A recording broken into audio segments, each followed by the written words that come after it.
आज पूरा देश एक बार फिर से राहुल गांधी की उस सस्ती और ध्यान भटकाने वाली राजनीति का गवाह बन रही है, जिसका प्रदर्शन उन्होंने आज संसद मार्ग थाने के बाहर जो किया वो सबने देखा है। राहुल गांधी जी का आज का यह धरना न तो छात्रों के लिए है और न ही न्याय के लिए है। यह कांग्रेस पार्टी की राजनीतिक हताशा का प्रतीक है और राहुल गांधी की फुटेज खाने की भूख है। पूरा देश जानता है कि 20 जुलाई की घटना को लेकर माननीय सर्वोच्च न्यायालय ने पहले ही संज्ञान ले लिया है और पूर्व जज की अध्यक्षता में एक 5 सदस्यीय उच्च अधिकार प्राप्त समिति का गठन भी किया गया है। जब देश की सबसे बड़ी अदालत मामले की जांच कर रही है, तो आज थाने के बाहर जाकर कैमरे के सामने बैठकर राहुल गांधी क्या साबित करना चाहते हैं? क्या नेता प्रतिपक्ष का देश की न्यायपालिका पर विश्वास नहीं है क्या? सच्चाई यह है कि राहुल गांधी खुद को सुर्खियों में जिंदा रखने के लिए यह कैमरा जीवी ड्रामा कर रहे हैं।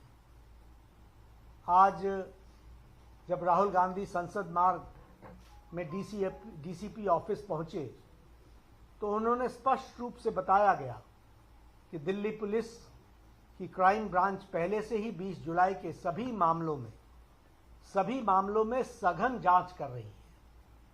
डीसीपी ने यह भी बताया उनको और आश्वासन दिया कि वे इस मामले में जो क्राइम ब्रांच को आपने कहा है वह उनको भेज दिया गया है और क्राइम ब्रांच इसकी जांच कर रही है। प्रशासन के इस स्पष्टीकरण के बावजूद धरने पर बैठ जाना राहुल गांधी के हठ योग को दर्शाता है और हठ योग के साथ साथ हताशा को भी दर्शाता है। इससे साफ हो जाता है कि उनका मकसद किसी को न्याय दिलाना या जांच करवाना नहीं है, बल्कि सिर्फ हंगामा खड़ा करके कानून व्यवस्था को चुनौती देना है।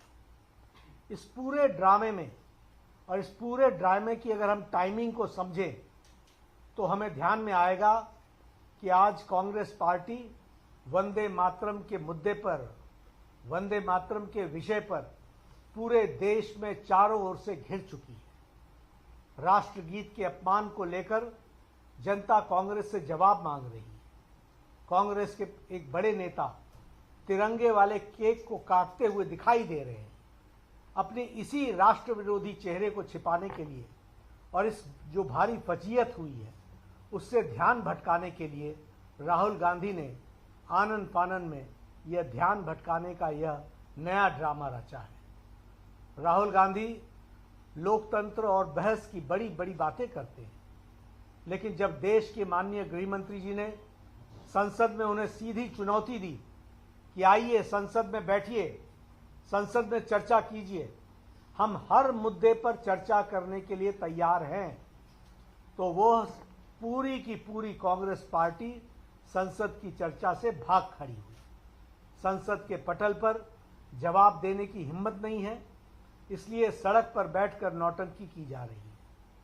आदरणीय प्रधानमंत्री श्री नरेंद्र मोदी जी के पहले ही उन्होंने कह दिया है कि कांग्रेस एक परजीवी पार्टी है। जो भी पार्टी कांग्रेस के साथ जुड़ती है उससे वो ताकत लेती है और उसी पार्टी को समाप्त कर देती है।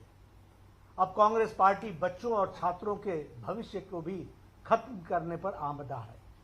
भारतीय जनता पार्टी स्पष्ट करना चाहती है कि देश संविधान, कानून और न्यायिक प्रक्रियाओं से चलता है, न कि किसी परिवार के हठयोग या कैमरा के प्रति उनके प्रेम से चलता है।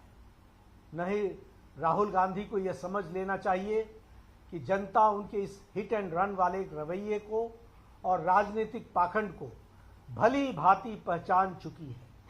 वह चाहे जितना ड्रामा कर लें, कांग्रेस अपने पापों और उसकी जवाबदेही से भाग नहीं सकती है। जनता उनसे जवाब मांग रही है और उनको जनता को जवाब देना पड़ेगा।